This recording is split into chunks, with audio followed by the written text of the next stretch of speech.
Sir, आज का video काफ़ी इंटरेस्टिंग होने वाला है क्योंकि आज हम अपने इस वीडियो में एसिडिक स्ट्रेंथ अम्लीय प्रबलता को काफ़ी इजी और आसान तरीके से हम लोग उसको समझेंगे। डियर स्टूडेंट्स, आप लोग बहुत अच्छे से जानते हो कि यहाँ पर ये बेंजोइक एसिड है, ठीक है।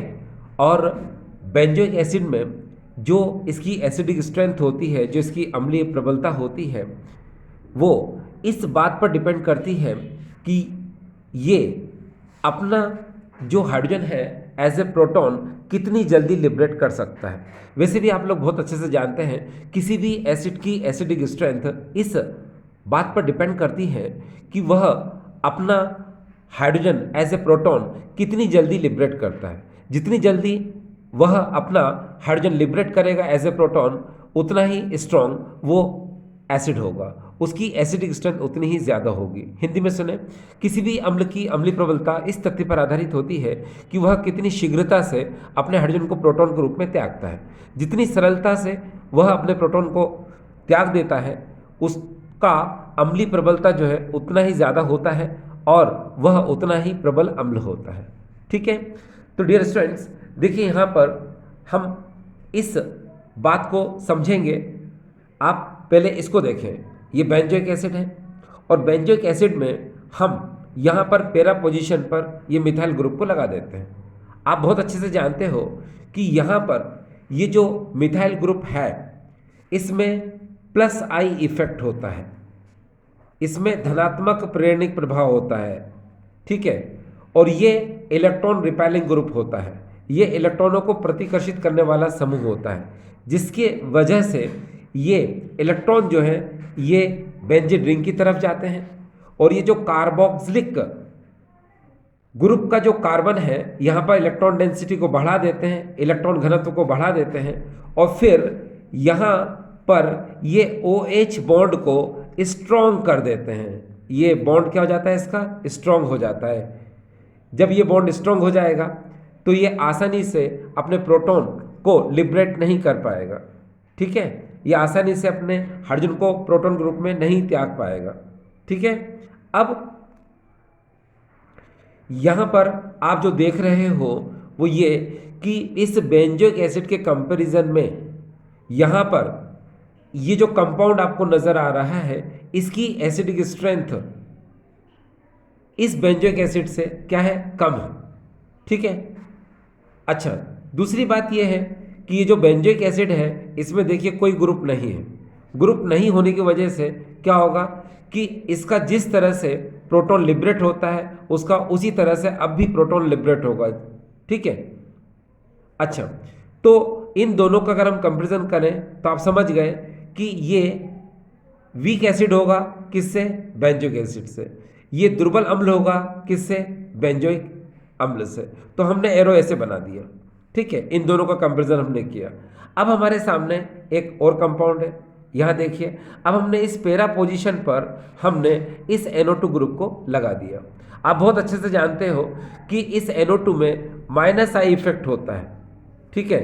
और माइनस आई इफेक्ट जो होता है वो इलेक्ट्रॉन अट्रैक्टिंग ग्रुप है।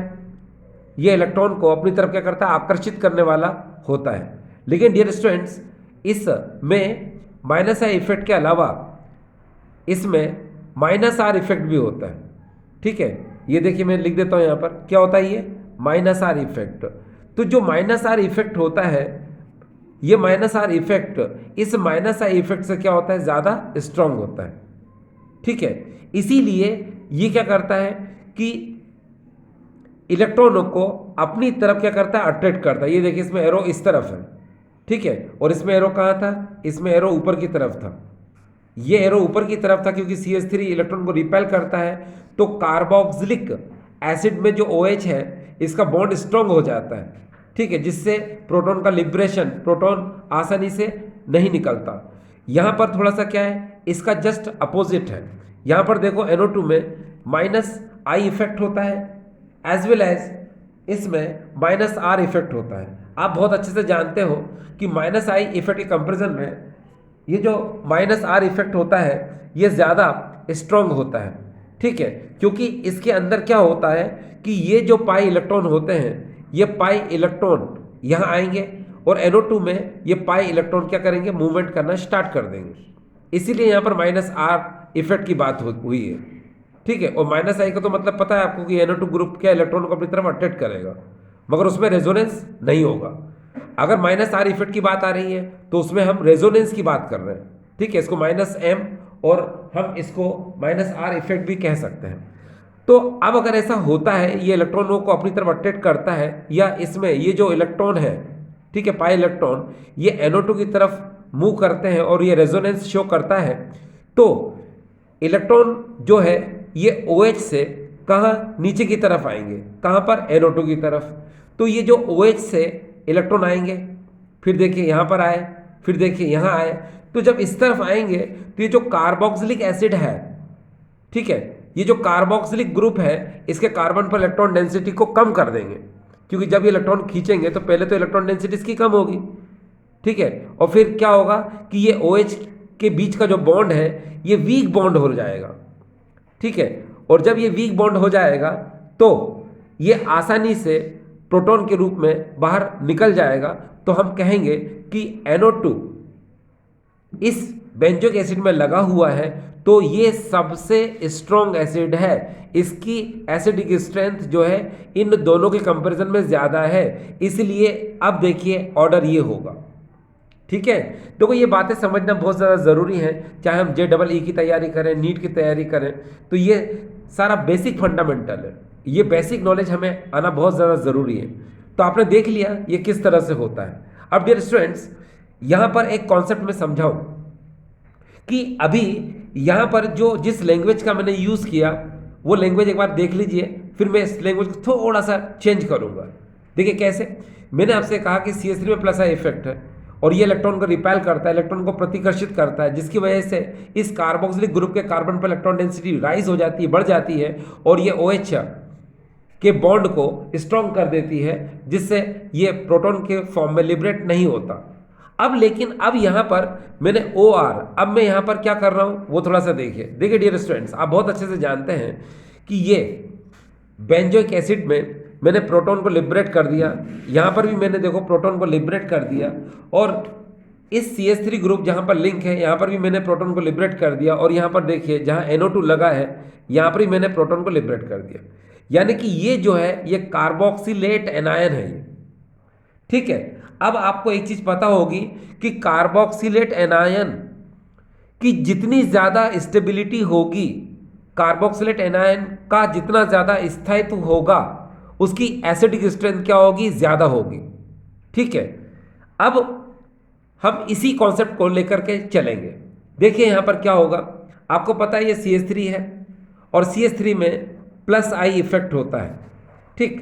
और +I इफेक्ट इलेक्ट्रॉन को रिपेल करता है, इलेक्ट्रॉन को प्रतिकर्षित करता है, जिसकी वजह से जब ये इलेक्ट्रॉनों को यहाँ आगे भेजेगा, ठीक है, तो यहाँ पर क्या होगा, यहाँ पर जो नेगेटिविटी है, यानी कि इस कार्बोक्सिलेट एनायन पर नेगेटिव चार्ज क्या हो जाएगा, इंक्रीज हो जाएगा।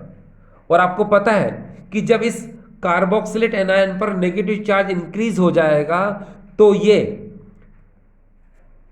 इसकी जो स्टेबिलिटी है वो रिड्यूस हो जाएगी, ठीक है, जिसकी वजह से इसकी एसिडिक स्ट्रेंथ भी कम हो जाएगी। हिंदी में सुने, मैंने आपसे कहा कि इसमें +I प्रभाव है, ये इलेक्ट्रॉनों को प्रतिकर्षित करता है, इलेक्ट्रॉनों को प्रतिकर्षित करेगा तो देखिए इलेक्ट्रॉन को मूवमेंट किधर हो रहा है, इस कार्बोक्सिलेट एनायन की तरफ, जिसकी वजह से क्या होगा कि इस कार्बोक्सिलेट एनायन पर जो आवेश है वो बढ़ जाएगा, और अगर आवेश बढ़ जाएगा तो आपको पता है ये अस्थायी हो जाएगा, और अगर ये अस्थायी हो जाता है तो इसकी अम्लीय प्रबलता क्या होगी, घट जाएगी, ठीक है। अब यहां देखिए ये कौन है, ये पता है आपको, ये बेंजोइक एसिड है जिसमें से हमने प्रोटॉन को निकाल लिया है। इसमें देखिए कोई ग्रुप नहीं है, इसलिए क्या रहेगा कि इसकी जो स्टेबिलिटी रहेगी वो इससे क्या रहेगी, ज्यादा रहेगी, ठीक है। इसकी एसिडिक स्ट्रेंथ क्या रहेगी, ज्यादा रहेगी। तो चलो एरो ऐसे बना देते हैं। अब हमारे पास ये देखिए यहाँ पर NO2 है, आप बहुत अच्छे से जानते हो कि पैरा पोजीशन पर यहाँ पर NO2 है, और NO2 में क्या होता है, -I इफेक्ट के साथ साथ इसमें -R इफेक्ट होता है, और -R इफेक्ट इसमें माइनस आई के कंपेरिजन में क्या होता है, स्ट्रॉन्ग होता है। ठीक है, इसीलिए क्या होगा कि इसमें इलेक्ट्रॉन जो है वो NO2 की तरफ आएंगे। ठीक है, जब ये देखो एरो मैंने लगा दिया NO2 की तरफ, तो NO2 की तरफ आएंगे तो क्या होगा कि जो कार्बोक्सिलेट एनायन है, देखिए यहाँ पर इसका एरो इधर बना देते हैं, ये जो कार्बोक्सिलेट एनायन है इस पर चार्ज क्या हो जाएगा, डिक्रीज हो जाएगा। और जब चार्ज डिक्रीज हो जाएगा तो इसकी स्टेबिलिटी क्या होगी, कार्बोक्सिलेट एनायन की राइज हो जाएगी, इंक्रीज हो जाएगी, जिसकी वजह से इसकी एसिडिक स्ट्रेंथ क्या होगी, बढ़ जाएगी।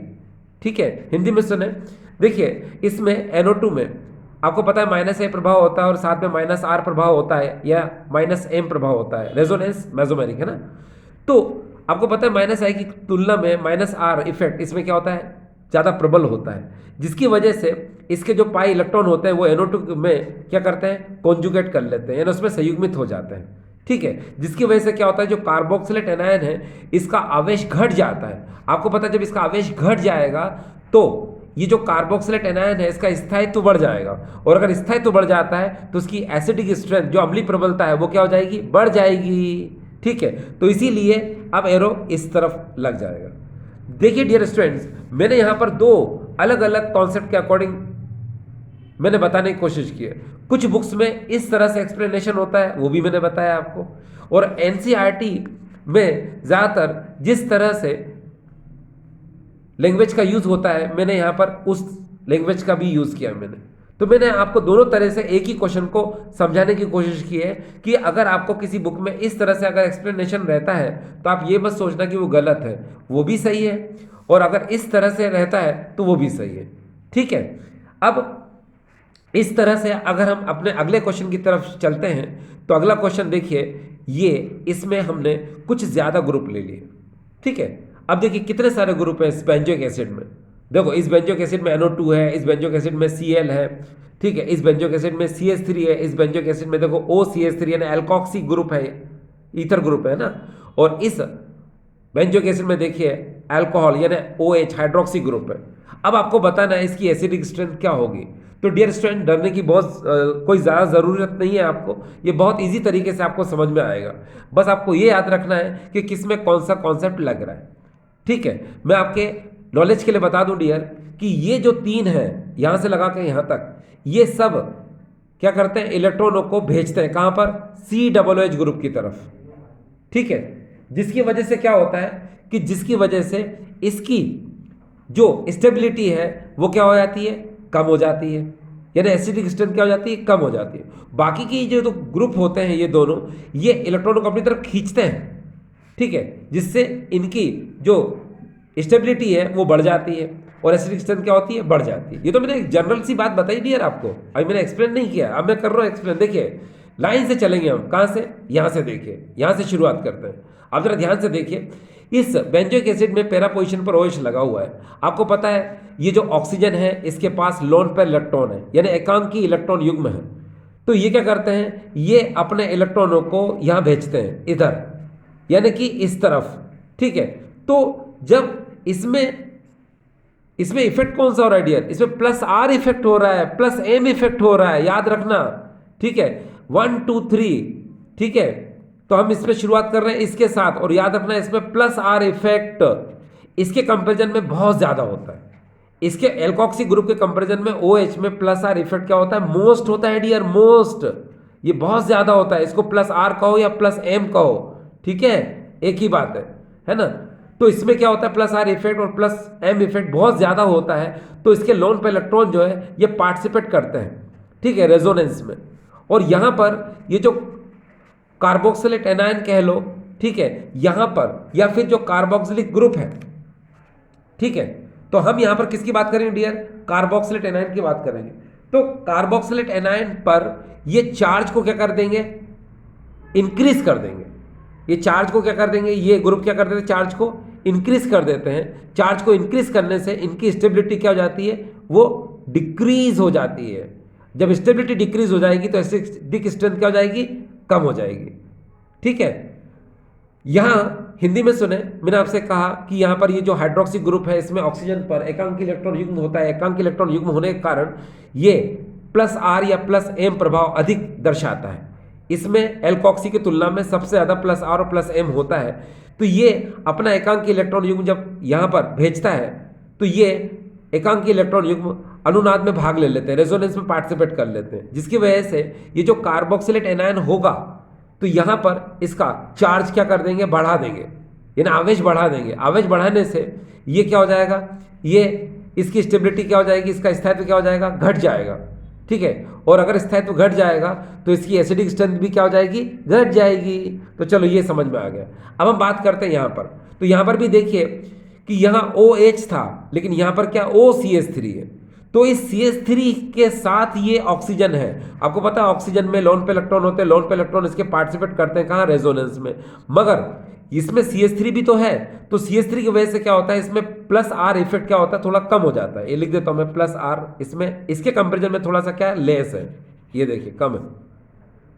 ठीक है, तो यहां पर भी क्या होगा कि वही इसके लोन पे इलेक्ट्रॉन पार्टिसिपेट करेंगे इस तरह से, और यहां पर भी इसके चार्ज को क्या करेंगे, राइज कर देंगे, बढ़ा देंगे। मगर इसके कंपेरिजन में इसके चार्ज को वो कम बढ़ा पाएंगे।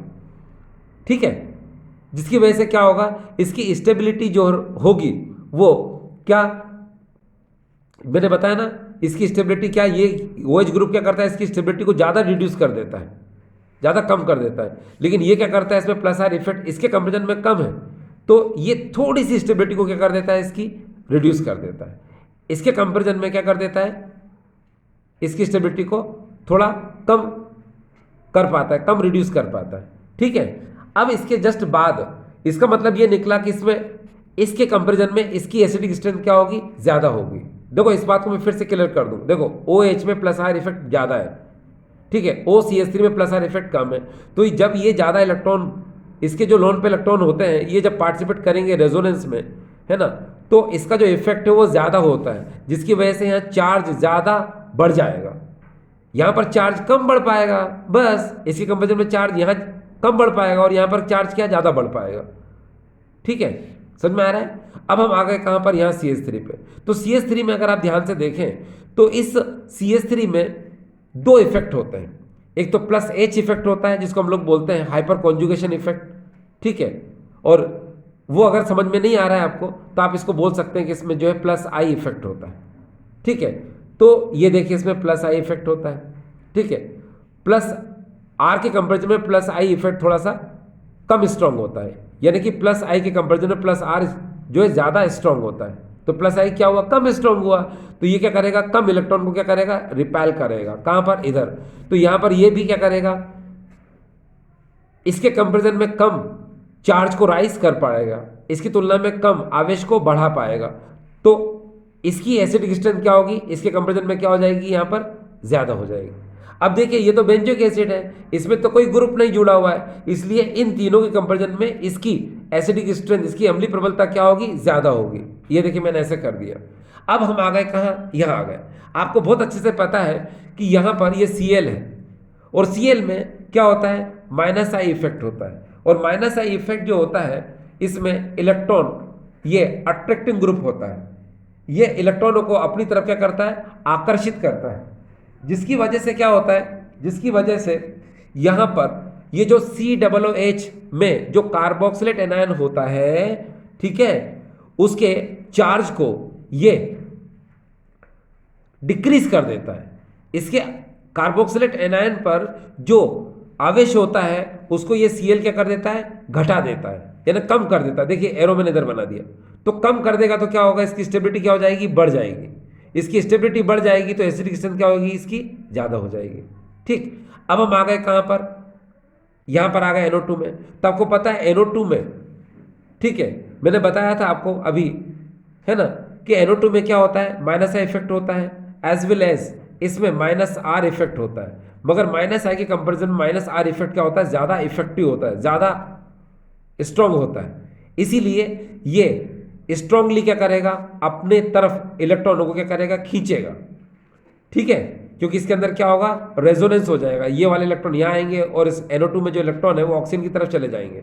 ठीक है ना, और ऑक्सीजन नेगेटिव हो जाएगा, और ये इलेक्ट्रॉन जब बेंजीन रिंग से होते हुए इधर आएंगे तो जो कार्बोक्सिलेट एनायन है उस पर चार्ज ज़्यादा रिड्यूस हो जाएगा, ज़्यादा कम हो जाएगा। और आपको पता है जब चार्ज ज़्यादा कम हो गया, यानी आवेश जब कार्बोक्सिलेट एनायन पर ज़्यादा कम हो जाएगा, तो वो सबसे ज़्यादा जो है क्या स्ट्रोंग हो जाएगा, उसकी एसिडिक स्ट्रेंथ क्या होगी, सबसे ज़्यादा होगी। तो अब आपको समझ में आ गया, यानी ये इसका ऑर्डर होगा। यहाँ तो समझ में आ गया था, इसके कंपेरिजन में क्या इसका ज़्यादा होगा। अब देखिए एक बार पूरा रिवाइज करते हैं। देखिए यहाँ पर OH था, ठीक है, तो OH के कंपेरिजन में OCH3 की एसिडिक स्ट्रेंथ क्या है, ज़्यादा है। फिर OCH3 कंपेरिजन में CH3 की एसिडिक स्ट्रेंथ क्या है, ज़्यादा है। यहाँ कोई ग्रुप नहीं है, फिर इसकी एसिडिक स्ट्रेंथ क्या है, ज़्यादा है। यहाँ पर आपको पता है Cl की एसिडिक स्ट्रेंथ आप देख सकते हो इन सभी से क्या है, ज़्यादा है। फिर यहाँ NO2 है, तो इसमें इन सब के कंपेरिजन में एसिडिक स्ट्रेंथ क्या है, सबसे ज़्यादा है।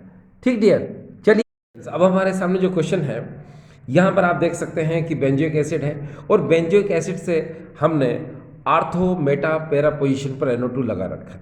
अगर हम इसी तरह से दूसरे क्वेश्चन को देखें यहाँ पर कि इस बेंजोइक एसिड में हमने CH3 मिथाइल रेडिकल को ऑर्थो मेटा पैरा पोजीशन पर लगा रखा है। आखिर इन क्वेश्चन के अंदर जो एसिडिक स्ट्रेंथ होगी वो किस तरह होगी, चलो उसको समझते हैं। उसको समझने से पहले यहाँ पर एक फार्मूला, एक पॉइंट जिसको कहते हैं वो दिमाग में रखिए। ये देखिए एसिडिक स्ट्रेंथ जो डायरेक्टली प्रोपोर्शनल होती है -I इफेक्ट और -M, इसी को हम लोग बोलते हैं -R, ठीक है, मेसोमेरिक और रेजोनेंस।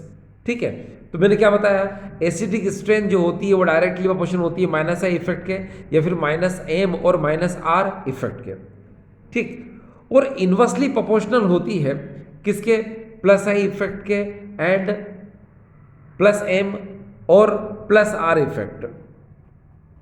ठीक है, इसका मतलब ये होता है कि जितना ज़्यादा -I -M या फिर -R इफेक्ट होगा उतनी ज़्यादा उसकी एसिडिक स्ट्रेंथ होगी, और अगर +I या +M या +R इफेक्ट जितना ज़्यादा होगा उसकी एसिडिक स्ट्रेंथ, अम्लीय प्रबलता उतनी कम होगी। ठीक है, अब हम एक काम करते हैं, आपको एक बात बताई जाए कि इस क्वेश्चन से शुरुआत हमारी की जाए। ये देखिए अब आपके सामने एक क्वेश्चन है, इस क्वेश्चन में देखिए यहाँ पर हमने इस बेंजोइक एसिड से अगर हम ये देखिए यहाँ पर आर्थो मेटा पैरा पोजीशन पर अगर NO2 लगा देते हैं तो आपको बहुत अच्छे से पता है कि NO2 में क्या होता है, -I -R इफेक्ट होता है। ठीक है, तो हमेशा याद रखना कि जब किसी बेंजोइक एसिड से हम ऐसे ग्रुप को जोड़ देते हैं जिसमें -I और -R इफेक्ट होता है, तो जो उसके आइसोमर्स होते हैं, उसके जितने भी समावयवी होते हैं, उनकी एसिडिक स्ट्रेंथ हमेशा अपने बेंजोइक एसिड से क्या होगी, ज़्यादा होगी। अब आप देख सकते हैं कि बेंजोइक एसिड सबसे पहले रखा गया है और बाद में मेटा पैरा और ऑर्थो को रखा गया है। तो आप देख सकते हैं कि बेंजोइक एसिड की एसिडिक स्ट्रेंथ, बेंजोइक एसिड की अम्लीय प्रबलता सबसे कम और बाकी की सबसे ये एसिडिक स्ट्रेंथ इंक्रीजिंग ऑर्डर में आपको नजर आ रही है। ठीक है, यानी मेरे कहने का मीनिंग ये है कि बेंजोइक एसिड से अगर हम -I और -R या फिर -M इफेक्ट वाला कोई ग्रुप लगा देते हैं तो उस बेंजोइक एसिड से ज़्यादा उसकी एसिडिक स्ट्रेंथ होगी। ये देखिए इससे ज़्यादा इनकी एसिडिक स्ट्रेंथ होगी। इस पॉइंट को यहाँ पर मैंने लिखा भी है, देखिए NO2 group has -I and -M effect, has all isomer are stronger than benzoic acid. ठीक है, तो ऐसे आइसोमर जिनमें NO2 लगा हुआ है, यानी कि बेंजोइक एसिड में अगर NO2 लगा हुआ है तो वो सारे के सारे आइसोमर की जो एसिडिक स्ट्रेंथ होगी वो क्या होगी, ज़्यादा होगी। किससे, बेंजोइक एसिड से। तो इसीलिए बेंजोइक एसिड की एसिडिक स्ट्रेंथ सबसे कम है, इसलिए मैंने इसको यहाँ पर रख दिया। ठीक है, अब इसके बाद हमारे पास क्या क्या बचा है, बेटा बचा है, पैरा बचा है, आर्थो बचा है। तो आपको ये भी पता होगा कि बेटा पैरा और आर्थो में, ठीक है, सबसे ज़्यादा आपको ऑर्थो आइसोमर की एसिडिक स्ट्रेंथ रखना है। क्यों, क्योंकि उसके अंदर ऑर्थो इफेक्ट होता है, कल आपको बताया गया था। ठीक है, तो चलो इसको सबसे पहले आपने इधर रख लिया और इधर सबसे पहले आपने इसको इधर रख लिया। अब दोनों में इनमें कश्मकश है, यानी कि इन दोनों के अंदर हमको ये बताना है कि किसकी एसिडिक स्ट्रेंथ कम है, किसकी ज़्यादा है। तो सुनिए, आपको पता है कि यहाँ पर जो NO2 है ये मेटा पोजीशन पर लगा हुआ है। आपको पता है ये किस पोजीशन पर लगा हुआ है, यहाँ पर ये मेटा पोजीशन पर लगा हुआ है। तो मेटा पोजीशन पर लगने की वजह से ये -R और -M इफेक्ट शो नहीं करता, ये सिर्फ और सिर्फ -I इफेक्ट ही शो करता है। कहाँ पर? इस मेटा पोजीशन पर। तो मैं अगर आपसे कहूँ कि इस NO2 में यहाँ पर सिर्फ -I इफेक्ट है, ठीक है, और आपको पता है कि -I इफेक्ट जो है वीकर होता है, किससे? -M इफेक्ट से, ठीक है। इसलिए NO2 क्या करेगा, कम इलेक्ट्रॉन को अपनी तरफ क्या करेगा, कम इलेक्ट्रॉन को अपनी तरफ क्या करेगा, अट्रैक्ट करेगा, ठीक। अच्छा, ये NO2 कहाँ पर है? पैरा पोजीशन में, और पैरा पोजीशन पे होने की वजह से इसमें -M इफेक्ट होगा, ठीक है, यानी कि इसमें रेजोनेंस इफेक्ट होगा, ठीक है। ये इस पाई इलेक्ट्रॉनों को अपनी तरफ अट्रैक्ट करेगा जो कि N से ऑक्सीजन की तरफ जाएंगे, यानी कि ये क्या करेगा, इसके नेगेटिव चार्ज को सबसे ज्यादा कम करेगा। किसमें? इसमें, इसमें और इसमें, ठीक है। हम ऐसा कह सकते हैं कि मेटा पोजीशन में सिर्फ -I इफेक्ट है, ठीक है। तो ये भी इलेक्ट्रॉनों को अट्रैक्ट करेगा, ठीक है। ये देखिए, ये भी इलेक्ट्रॉनों को अट्रैक्ट करेगा, किधर से? इधर से, ठीक है। तो इस कार्बोक्सिलेट जो एनायन है इस पर भी ये नेगेटिव चार्ज को ये डिक्रीज करेगा। कौन? NO2, क्योंकि NO2 अपनी तरफ अट्रैक्ट करेगा तो नेचुरली कि उसका नेगेटिव चार्ज क्या होगा, वो डिक्रीज होगा। अगर नेगेटिव चार्ज डिक्रीज हो जाएगा तो क्या इसके कंपेरिजन में उसकी एसिडिक स्ट्रेंथ क्या हो जाएगी, बढ़ जाएगी। लेकिन यहां अगर आप ध्यान से देखें कि पैरा पोजीशन पर NO2 ग्रुप लगा हुआ है और NO2 ग्रुप में क्या है, -I effect and -M effect दोनों होते हैं। और आपको पता है -I के कंपेरिजन -M इफेक्ट क्या होता है, स्ट्रॉन्गर होता है, ठीक है। तो ये NO2 ग्रुप जो पैरा पोजीशन पर है ये यहां से क्या करेगा, इलेक्ट्रॉनों को, है ना, ज्यादा इलेक्ट्रॉन को अपनी तरफ अट्रैक्ट करेगा। यानी कि ये जो NO2 ग्रुप जो पैरा पोजीशन पर है ये कार्बोक्सिलेट एनायन के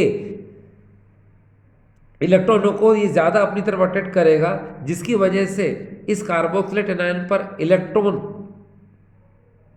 इलेक्ट्रॉनिक चार्ज को ये ज्यादा कम कर देगा। जब ये इलेक्ट्रॉनिक चार्ज को ज्यादा कम कर देगा तो क्या होगा, ये ज्यादा स्टेबल हो जाएगा।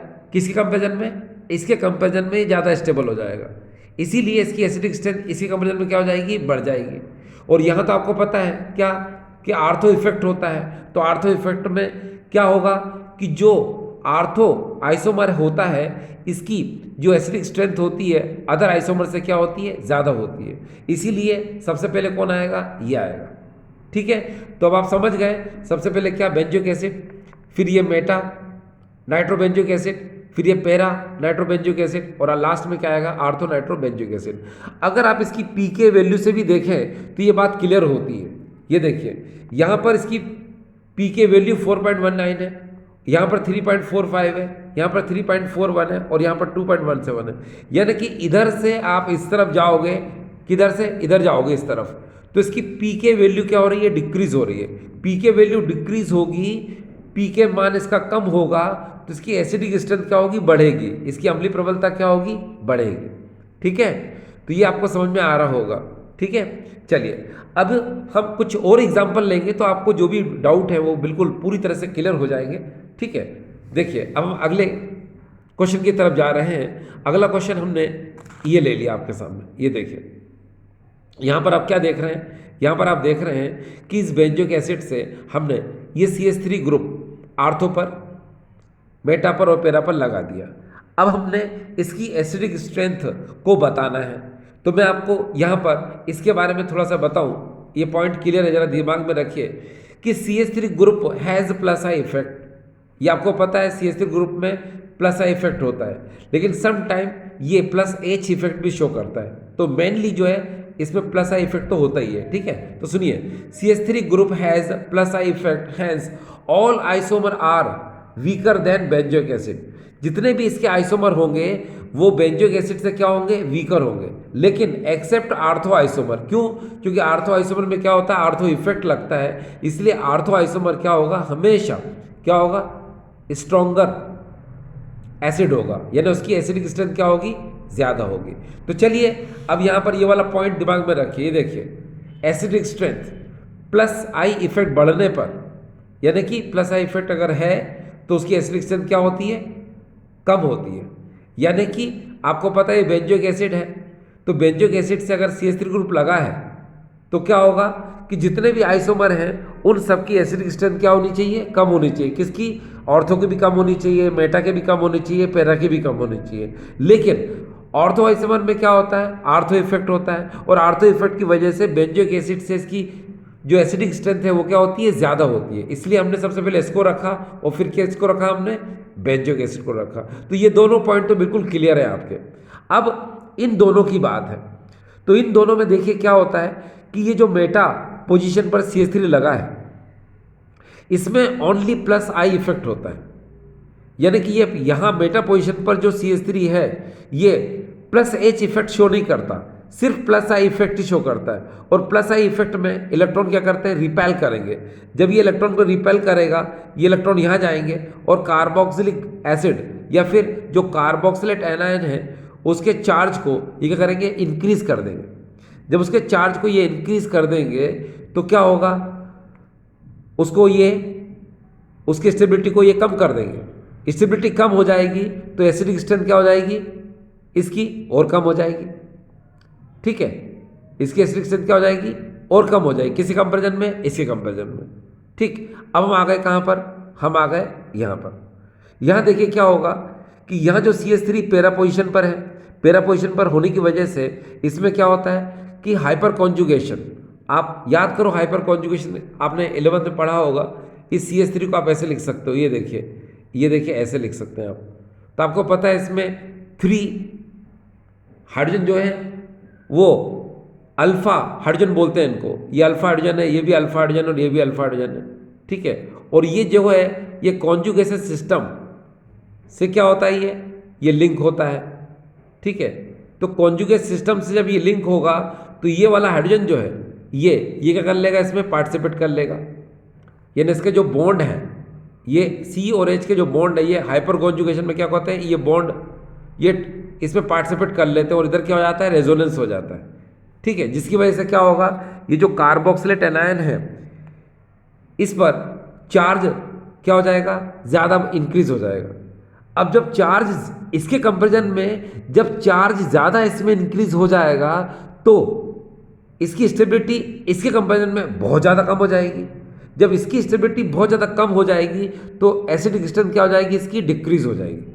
ठीक, तो यही वजह है क्या कि इसकी एसिडिक स्ट्रेंथ सबसे कम होती है, फिर इसकी एसिडिक स्ट्रेंथ ज़्यादा होती है, इसकी और ज़्यादा होती है और इसकी और ज़्यादा होती है। ठीक है, चलिए मैं आपको एक बार फिर से रिवाइज करके बताता हूँ। देखिए मैंने आपसे कहा, आप इस पॉइंट पे थोड़ा सा देखें, CH3 group has plus I effect, hence all isomer are weaker than benzoic acid. आपको पता है कि इस बेंजोइक एसिड से आपने CH3 ग्रुप को लगा दिया और CH3 में क्या होता है, प्लस आई इफेक्ट होता है। तो प्लस आई इफेक्ट होने की वजह से उसकी जो एसिडिक स्ट्रेंथ है वो बेंजोइक एसिड से क्या होगी, कम होगी। चाहे वो आर्थो आइसोमर हो, मेटा आइसोमर हो, पैरा आइसोमर हो। मगर मैंने क्या बताया आपको कि आर्थो आइसोमर क्या होता है, ये एक्सेप्शन होगा इसके अंदर। क्यों? क्योंकि आर्थो आइसोमर में ऑर्थो इफेक्ट लगता है। ऑर्थो इफेक्ट लगने की वजह से इसकी जो एसिडिक स्ट्रेंथ होती है वो हमेशा बेंजोइक एसिड से क्या होती है, ज़्यादा होती है। तो ये दोनों बात तो आपको समझ में आ गई। ठीक है, अब ये बेंजोइक एसिड से मैंने बताया आपको कि जब प्लस आई इफेक्ट वाले लगे रहेंगे तो क्या होगा, इनकी एसिडिक स्ट्रेंथ कम होगी। तो ये तो पता है आपको कि इस बेंजोइक एसिड से इन दोनों की एसिडिक स्ट्रेंथ क्या होगी, कम होगी। मगर बात यह आती है कि इस बेंजोइक एसिड के बाद यहाँ पर मेटा आएगा कि यहाँ पर पैरा आएगा, कौन आएगा, ये क्लियर नहीं है। तो इसको क्लियर कर देते हैं। देखिए मैं आपको बता दूं कि यहाँ पर ये जो मेटा पोजिशन पे CH3 लगा है इसमें सिर्फ और सिर्फ प्लस आई इफेक्ट होता है। प्लस आई इफेक्ट होने की वजह से ये कम इलेक्ट्रॉन को रिपेल करता है। ठीक, और यहाँ पर जो पैरा पोजिशन पे CH3 लगा है इसमें प्लस H इफेक्ट और प्लस आई इफेक्ट दोनों होते हैं, तो ये ज़्यादा इलेक्ट्रॉन को रिपेल करेगा। ठीक है, अब जब ये कम इलेक्ट्रॉन को रिपेल करेगा ये कम इलेक्ट्रॉन को रिपेल करेगा, तो यहाँ पर जो कार्बोक्सिलेट एनायन है वहाँ पर चार्ज कम इंक्रीज हो पाएगा। ठीक है, जब ये ज़्यादा इलेक्ट्रॉन को रिपेल करेगा तो यहाँ पर चार्ज क्या ज़्यादा इंक्रीज हो जाएगा। जब ज़्यादा इंक्रीज होगा तो क्या होगा, ये ज़्यादा क्या डीस्टेबलाइज हो जाएगा, यानी कि इसकी स्टेबिलिटी ज़्यादा कम हो जाएगी। ठीक है, ये ज़्यादा डिस्टेबलाइज होगा, ये कम डिस्टेबलाइज होगा। तो जब ये ज़्यादा डिस्टेबलाइज होगा तो इसकी एसिडिक स्ट्रेंथ जो है वो क्या सबसे कम रहेगी। ठीक, और इसकी एसिडिक स्ट्रेंथ क्या रहेगी, ज़्यादा रहेगी। तो ये डियर ये डिपेंड करता है किस पर, ये चार्ज को डिक्रीज करने पर और इंक्रीज करने पर डिपेंड करता है। आपने इस बात को एक बार फिर से समझना है डियर। देखिए मैं इसको फिर से बताता हूँ।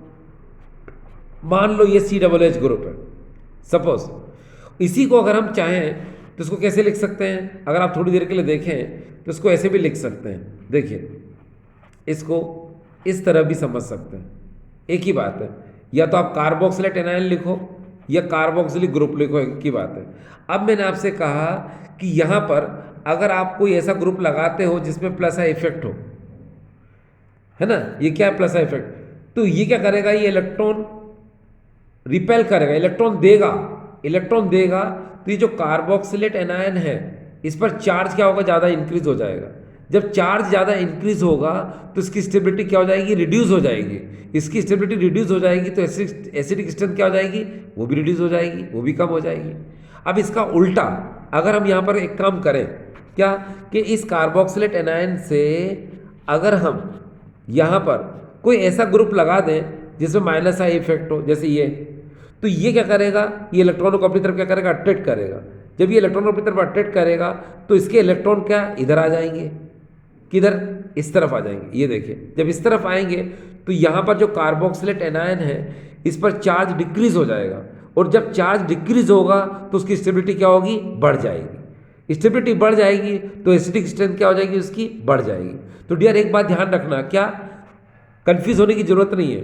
देखो चार्ज इंक्रीज होने पर स्टेबिलिटी डिक्रीज होती है तो एसिडिक स्ट्रेंथ भी डिक्रीज हो जाती है। ठीक है, और यहाँ पर देखिए माइनस आई इफेक्ट की वजह से क्या होता है, उसका चार्ज कम हो जाता है।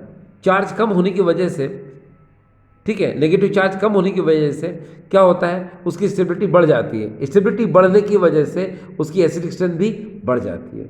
तो यहाँ एक बात बिल्कुल क्लियर है डियर स्टूडेंट्स, अब हमेशा के लिए दिमाग में फिट कर लो कि देखो स्टेबिलिटी डायरेक्टली प्रोपोर्शनल होती है एसिडिक स्ट्रेंथ के, बस इतना याद कर लो आप।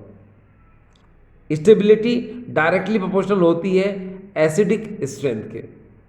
ठीक है, जितनी ज़्यादा स्टेबिलिटी होगी उसकी एसिडिक स्ट्रेंथ क्या होगी, ज़्यादा होगी। ठीक है स्टूडेंट्स, अब हमारे सामने जो क्वेश्चन है वो बेंजोइक एसिड पर अगर हम एल्कोक्सी ग्रुप लगा देते हैं, ठीक है, तो उसकी जो एसिडिक स्ट्रेंथ होती है वो क्या होगी। सबसे पहले मैं आपको एक बात बताने की कोशिश करूं कि इस बेंजोइक एसिड में जो हमने ये एल्कोक्सी ग्रुप लगाया है, तो इस एल्कोक्सी ग्रुप में आप आगे देखिए क्या है, ऑक्सीजन है।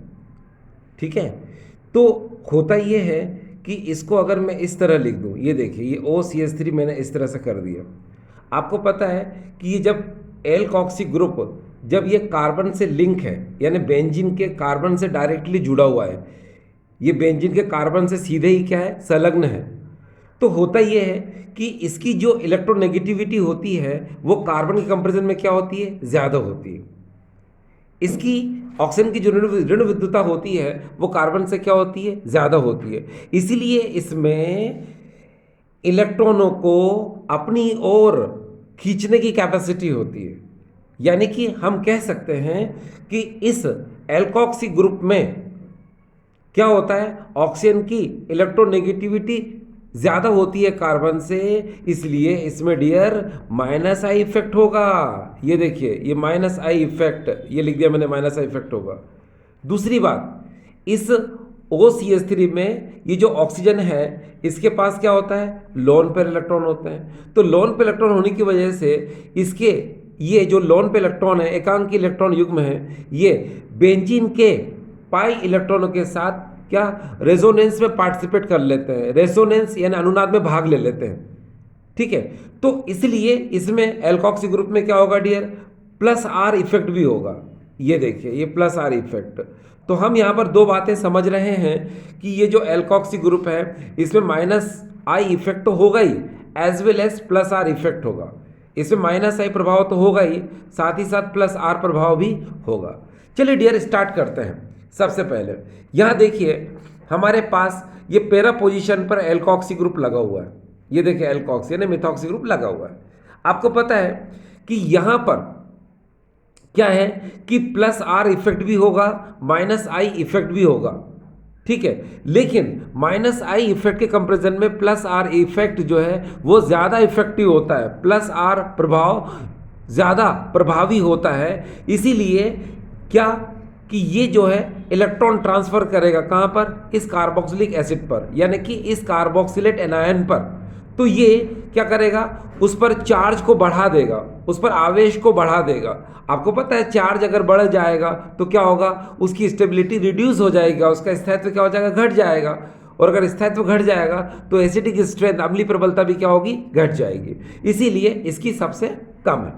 याद रखना कि प्लस आर माइनस आई दोनों होता है, मगर माइनस आई की कंपैरिजन में प्लस आर इसमें ज़्यादा होता है, इसलिए हम माइनस आई को नगण्य मान लेते हैं, नेग्लिजिबल कर देते हैं। ठीक है, अब आ गए हम कहाँ पर, इस बेंजोइक एसिड में। तो आपको पता है बेंजोइक एसिड में तो कोई ग्रुप ही नहीं है, तो नेचुरली क्या इसकी जो एसिडिक स्ट्रेंथ होगी वो क्या होगी, इसके कंपैरिजन में क्या होगी, ज़्यादा होगी। ठीक है, अब आ गए हम कहाँ पर, यहाँ आ गए। अब आप जहाँ ध्यान से देखिए कि मेटा पोजीशन पर मिथॉक्सी एल्कोक्सी ग्रुप लगा हुआ है। तो यहाँ पर क्या होगा, आपको पता है कि मेटा स्थिति पर, मेटा पोजीशन पर ये प्लस आर इफेक्ट ये शो नहीं करेगा।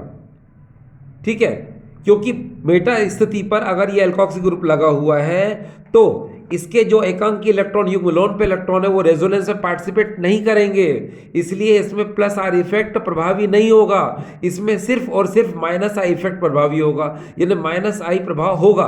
तो नेचुरली जब माइनस आई प्रभाव होगा तो क्या होगा, ये अपनी तरफ इलेक्ट्रॉनों को खींचेगा। तो डियर, दोनों बातों पे जरा गौर करिए कि यहाँ क्या हो रहा है, यहाँ पर ये इलेक्ट्रॉनों को भेज रहा है, यानी रिपेल कर रहा है। ठीक है, क्यों कर रहा है, क्योंकि आपको पता है एक तरह से रिपेल ही कहा जाएगा इसको, क्योंकि हम एकांकी इलेक्ट्रॉन युग्म को, लोन पे इलेक्ट्रॉन को रेजोनेंस में पार्टिसिपेट करा के कार्बोक्सिलेट एनायन पर चार्ज को यहाँ बढ़ा रहे हैं, यह चार्ज बढ़ रहा है। यहाँ पर क्या हो रहा है कि इस OCH3 में प्लस आर इफेक्ट तो प्रभावी है ही नहीं, क्योंकि मेटा स्थिति पर होता भी नहीं है। सिर्फ यहाँ पर क्या माइनस आई प्रभाव ही ज़्यादा यूजफुल होगा, ज़्यादा लगेगा प्लस आर की तुलना में। इसीलिए ये क्या करेगा, ये इलेक्ट्रॉन को खींचेगा। तो मैं OCH3 की तरफ देखिए, मैंने एरो बना दिया, तो ये इलेक्ट्रॉन को खींचेगा अपनी तरफ। तो इस कार्बोक्सिलेट एनायन से जब इलेक्ट्रॉन इस OCH3 की तरफ जाएंगे तो कार्बोक्सिलेट एनायन की जो चार्ज है, यानी कि जो आवेश है, वो क्या हो जाएगा, डिक्रीज हो जाएगा। हम ऐसा कह सकते हैं कि ये जो OCH3 है, यानी कि मिथॉक्सी ग्रुप है, इसमें ऑक्सीजन की इलेक्ट्रोनेगेटिव ऋण विद्युतता क्या होती है, ज़्यादा होती है। किससे, कार्बन से। तो ये अपनी तरफ इलेक्ट्रॉनों को खींचता है, जिसकी वजह से क्या होता है, कार्बोक्सिलेट एनायन के, आयन के जो इलेक्ट्रॉन्स होते हैं वो इस तरफ आ जाते हैं, जिसकी वजह से इसका चार्ज यानी आवेश क्या होता है, घट जाता है। जब चार्ज डिक्रीज हो जाएगा तो इसकी स्टेबिलिटी क्या होगी, बढ़ जाएगी, और स्टेबिलिटी बढ़ जाएगी तो एसिडिक स्ट्रेंथ क्या होगी, बढ़ जाएगी। तो यहाँ से लगा के यहाँ तक डियर आपको समझ में आ रहा है कि इसकी एसिडिक स्ट्रेंथ इस तरफ क्यों बढ़ रही है। अब हम आ गए यहाँ पर। देखिए डियर स्टूडेंट्स, आपको मैंने बताया था कि जो आर्थो पोजीशन पर जो कोई ग्रुप लगे होते हैं तो उनकी एसिडिक स्ट्रेंथ क्या होती है, हमेशा ज़्यादा होती है। तो यहाँ पर इसकी एसिडिक स्ट्रेंथ भी क्या होनी चाहिए, ज़्यादा होनी चाहिए। ठीक है, आर्थो इफेक्ट की वजह से। मैं प्रीवियस वीडियो में आपको पढ़ा चुका हूँ कि आर्थो इफेक्ट क्या होता है। ठीक है ना, और आर्थो इफेक्ट की वजह से इसकी एसिडिक स्ट्रेंथ क्या होनी चाहिए, ज़्यादा होनी चाहिए। लेकिन डियर स्टूडेंट्स, होता यह है कि इन दोनों की pKa वैल्यू अप्रॉक्सीमेटली क्या होती है, सेम होती है। देखिए 4.09 4.09। ठीक है, जिसकी वजह से क्या होता है कि इन दोनों की जो एसिडिक स्ट्रेंथ है वो क्या होती है, इक्वल होती है। ठीक है, कहने का मतलब ये है कि यहाँ पर, ठीक है, ये जो आर्थो पोजीशन पर OCH3 लगा हुआ है, ठीक है, ये क्या करता है कि यहाँ पर SIR इफेक्ट शो करता है। आपको पता है स्टेरिक इनहिबिशन ऑफ रेजोनेंस, यानी कि स्टेरिक रिपल्शन की वजह से इसमें रेजोनेंस नहीं हो पाता है। तो जब इसमें रेजोनेंस नहीं हो पाता है तो इसकी जो एसिडिक स्ट्रेंथ है वो क्या रहनी चाहिए, वो ज़्यादा रहनी चाहिए। किसके कंपैरिजन में? इसके कंपैरिजन में। लेकिन यहाँ पर क्या रहती है? सेम रहती है। तो क्यों रहती है सेम? तो मैं आपको बता देता हूँ। देखिए, वास्तव में इस पोजीशन पर होता यह है कि इसके अंदर OCH3 में माइनस आर इफेक्ट भी होता है, ठीक है, और प्लस आर इफेक्ट भी होता है। लेकिन माइनस आई के कंपेरिजन में प्लस आर इफेक्ट जो है वो ज़्यादा स्ट्रांग होता है। लेकिन इस आर्थो पोजीशन पर प्लस आर इफेक्ट जो है वो बहुत कम हो जाता है, बहुत डिक्रीज हो जाता है, ठीक है, जिसकी वजह से इसकी एसिडिक स्ट्रेंथ ज़्यादा नहीं हो पाती है, ठीक है, ज़्यादा इंक्रीज नहीं हो पाती है। इसीलिए ये क्या होती है? ये अप्रॉक्सीमेटली ये सेम एसिडिक स्ट्रेंथ को जो है शो करता है। डियर, देखिए आज का हमारा आखिरी एग्जाम्पल है और यहाँ पर आप देख रहे हैं, ये देखिए इस कार्बोक्सिलिक ग्रुप से मैंने ortho, Meta and para position पर OH को लगा रखा है। अब बिल्कुल सेम है तो जल्दी से हो जाएगा। देखिए कैसे, यहाँ पर पैरा पोजीशन पर OH ग्रुप है। आपको पता है ऑक्सीजन की इलेक्ट्रोनेगेटिविटी ज़्यादा है, इसलिए माइनस आई इफेक्ट भी शो करेगा। और आपको ये भी पता है कि ऑक्सीजन के पास लोन पेयर इलेक्ट्रॉन है, तो ये लोन पेयर इलेक्ट्रॉन इस बेंजीन रिंग की तरफ देखकर उसमें रेजोनेंस कर सकता है, उसमें अनुनाद कर सकता है, तो इसलिए इसमें प्लस आर इफेक्ट भी होगा। लेकिन माइनस आई के कंपैरिजन में प्लस आर इफेक्ट इसमें क्या होता है? ज़्यादा होता है, इसीलिए ये प्लस आर इफेक्ट ज़्यादा शो करेगा, ठीक है। इसमें माइनस आई को हम क्या कर देते हैं? नेग्लिजिबल मानते हैं, इसलिए प्लस आर इफेक्ट इसमें ज़्यादा इफेक्टिव होता है, जिसकी वजह से ये जो लोन पेयर जब पार्टिसिपेट करता है रेजोनेंस में, तो इस कार्बोक्सिलेट एनायन और कार्बोक्सिलिक ग्रुप पर चार्ज को डिक्रीज कर देता है, माफ करना, चार्ज को क्या कर देता है? इंक्रीज कर देता है, सॉरी, चार्ज को क्या कर देता है? इंक्रीज कर देता है। चार्ज को इंक्रीज करने की वजह से इसकी स्टेबिलिटी क्या हो जाती है? डिक्रीज हो जाती है। जब स्टेबिलिटी डिक्रीज हो जाएगी तो एसिडिक स्ट्रेंथ क्या हो जाएगी? इसकी डिक्रीज हो जाएगी, ठीक है। हिंदी में सुने, ये जो एकांकी इलेक्ट्रॉन युग्म होता है ऑक्सीजन पर, ये अनुनाद में भाग ले लेता है, जिसकी वजह से क्या होता है कि जो कार्बोक्सिलिक ग्रुप या फिर जो कार्बोक्सिलेट एनायन है, यहाँ पर आवेश बढ़ जाता है। आवेश बढ़ने की वजह से इसका स्थायित्व घट जाता है, स्थायित्व घटने की वजह से इसकी अम्लीय प्रबलता घट जाती है, इसलिए सबसे कम इसी की है।